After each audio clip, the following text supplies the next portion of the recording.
Olá, amigos da Leandro Stormer, eu sou Thiago Bizzi e esse é o Farol LS, referente ao pregão do dia 1º de outubro de 2015, obviamente, primeiro dia do mês, estamos na primavera, tempo de alegria.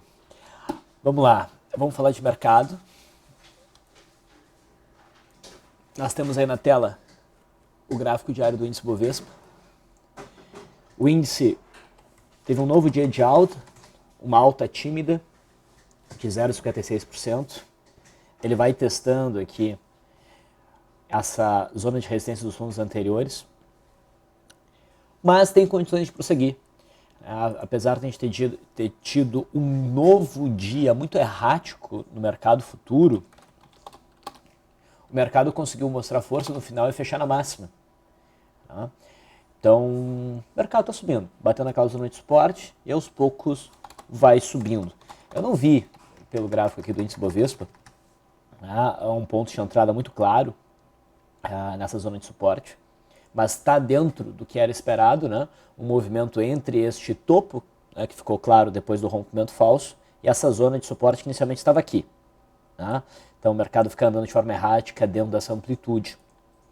Esse é o tipo de cenário que, para eu tentar uma posição, eu particularmente, no mini índice no caso, né, tentaria achar uma brecha no intraday, fazer uma boa operação de day trade, que o mercado evolua bastante ao meu favor, de gordura, então, daí eu carrego o próximo pregão mantendo o stop intraday. Mas esse bom sinal ainda não apareceu, ainda fico na expectativa. Se o mercado conseguir ir além do candle de hoje, provavelmente vai buscar aqui a média móvel de 21 períodos. Okay? Vamos falar do mercado americano, depois a gente volta para o intraday do nosso mercado. O índice Dow Jones também faz um movimento, deu continuidade aí ao movimento de alta, alcança aí a média móvel de 20 períodos, não diz nada de muito significativo, a expectativa também é de movimento lateralizado, meio errático, e no curto prazo eu até diria que tem um viezinho altista. O S&P 500 futuro também, ele fica mais parecido com o nosso gráfico do índice Bovespa, bateu no suporte, começa um repique, sente esses fundos anteriores, mas tem ainda espaço para continuar o movimento de alta. Então o nosso mercado, o mercado americano, está até bem parecido. Indo para o gráfico do mini índice, no intraday, o que a gente vê? A gente vê uma abertura até um tanto volátil, acima da linha d'água, testou a linha d'água como suporte, conseguiu se manter acima, testou a máxima de ontem, né, como resistência. A gente teve aqui a formação de um primeiro movimento.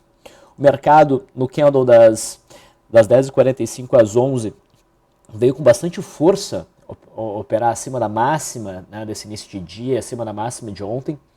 E mais pro finalzinho do candle entrou uma pressão vendedora bem forte, que levou os preços até aqui. Né? Então o mercado negou esse rompimento, essa tentativa de rompimento, e isso acabou levando a um movimento de queda nas próximas horas. Tá? O mercado acabou rompendo a linha d'água, mas não chegou a perder essa mínima, que confirmaria daí o rompimento de linha d'água dentro do modelo, e depois o mercado engatou mal. Então vocês percebem que, de novo, foi um dia em que não houve uma direção muito clara para o mercado, a gente teve movimentos erráticos, e tem sido pregões ruins, né, de operar ao longo dessa semana. No finalzinho do pregão entrou bastante pressão compradora e o mercado conseguiu fechar acima da zona de resistência. Isso é uma sinalização positiva, porque essa zona aqui se estabeleceu como, na minha opinião, claro, o principal obstáculo ao movimento de alta, e o mercado está sinalizando aí o rompimento do fechamento. Vamos ver se amanhã o mercado consegue sustentar acima dessa região. Essas resistências aqui, elas já perdem um pouco da importância agora. Tá?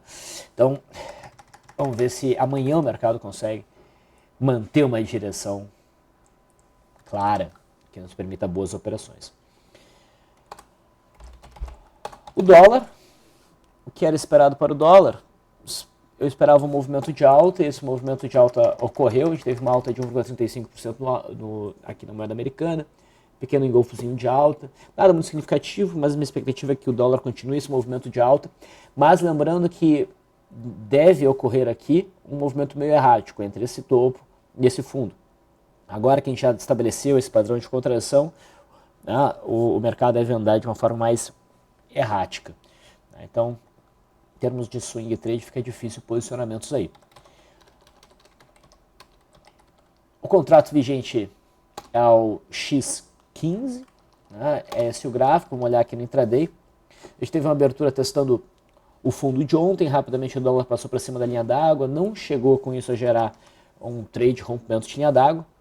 O que a gente havia mencionado é que o rompimento desse topo, que temos aqui um primeiro movimento exótico, digamos assim, poderia levar a um movimento de alta, mas também sem grandes expectativas. O mais provável seria o mercado testar esse patamar aqui dos 4.069, 4.070 junto com a média móvel de 200. Nem lá o mercado conseguiu chegar, né, teria até gerado stop pela média móvel de 9 na perda dessa mínima aqui. Fechou abaixo da média, dentro do meu modelo ajuste stop para cá, teria sido estopado.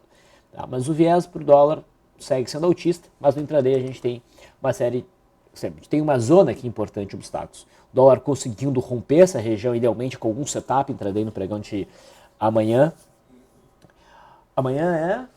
Que dia hoje? Eu me perdi até. Amanhã é sexta já, caramba. Então pode fazer aí um movimento interessante.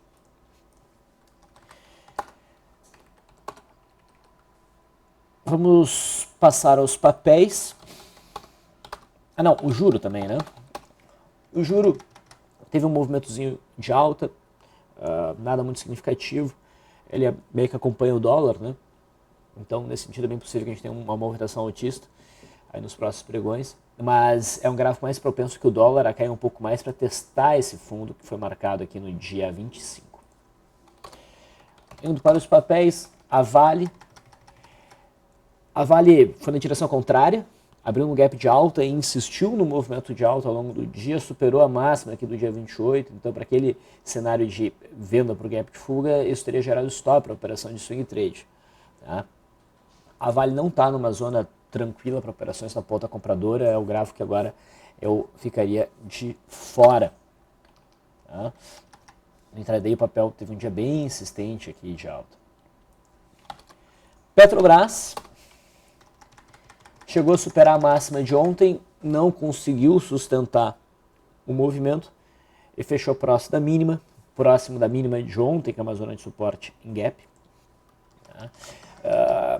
Até se enquadraria numa operação de venda por correção, se houvesse a perda da mínima de hoje no pregão de amanhã, dando então continuidade à tendência de baixa. Mas seria um cenário onde eu focaria no intraday e não no gráfico diário.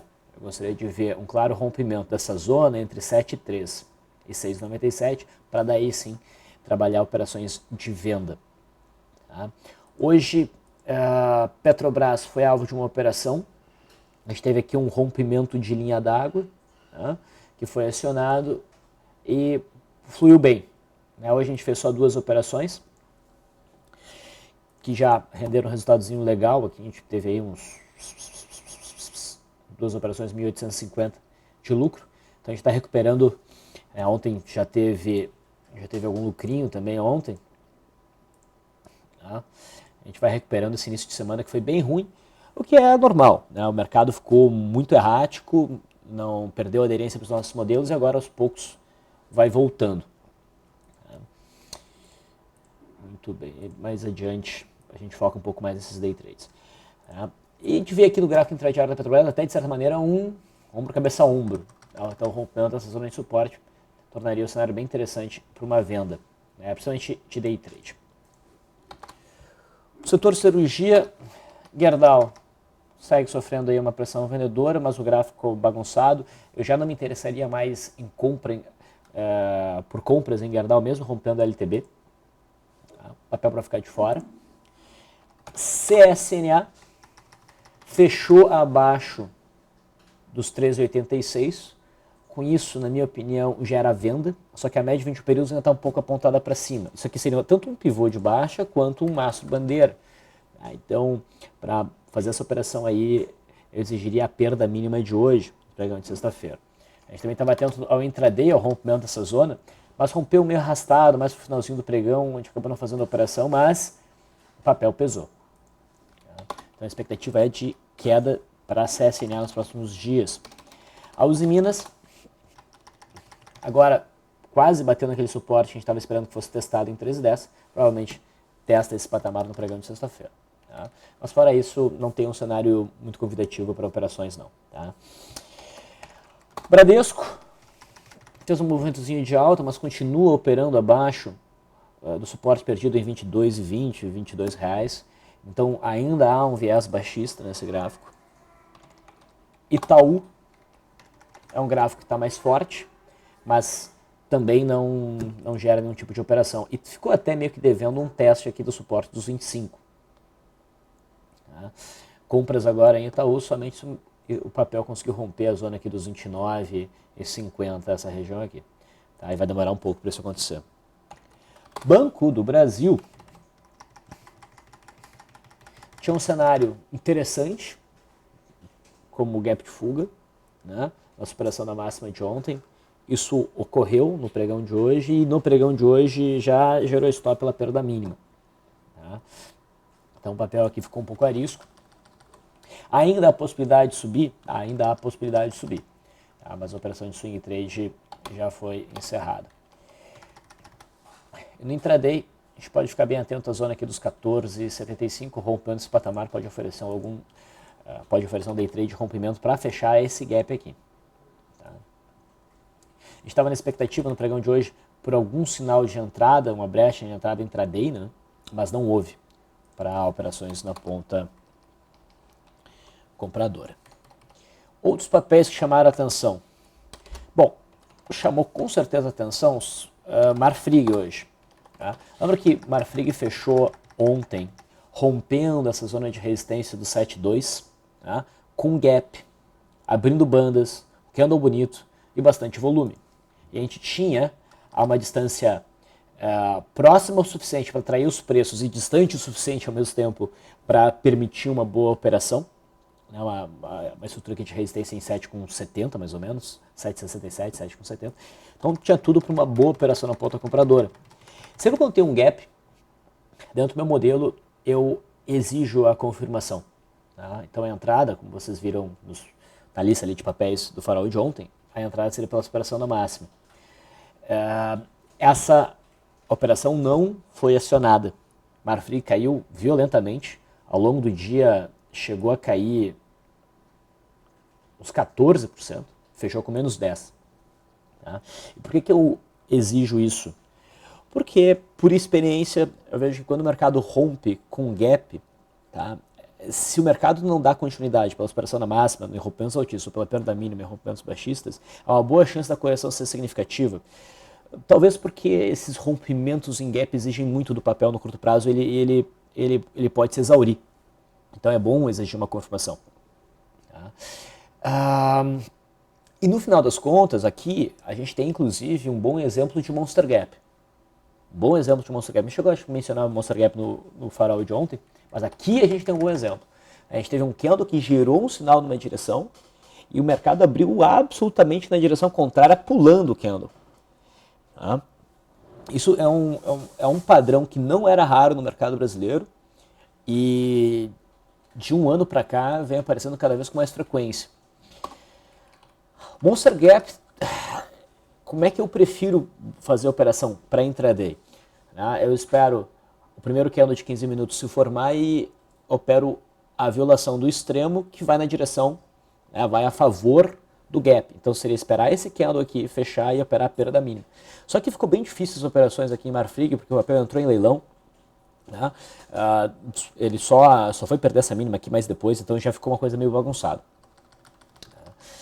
A gente poderia ter feito uma operação em Marfrig nesse martelo, um teste nessa zona de suporte que era importante. Não teria alcançado o alvo por volatilidade por muito pouco nesse movimento de alta, mas pô, tu tem uma alta de 2,5%.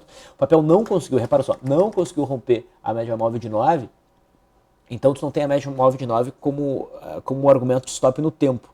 Então tu não pode deixar o papel solto. Esse é o tipo de cenário que se tu começa a perceber o mercado vindo contra, tem que botar no mínimo um stop no 0 a 0. Tá?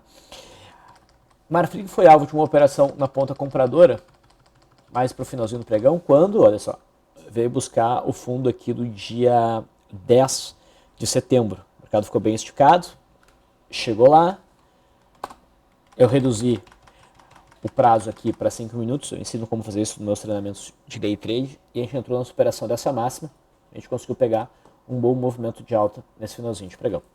Foram as duas operações que a gente fez, então, venda em Petrobras e compra de Marfrig. Tá? E Marfrig, apesar de ter gerado um Monster Gap, ficou difícil operar o day trade, né, de Monster Gap. E o cenário agora ficou bagunçado em Marfrig. Eu esperaria até um pouco mais de queda amanhã para testar melhor essa zona de suporte por volta de 6,20, que ainda é um suporte significativo.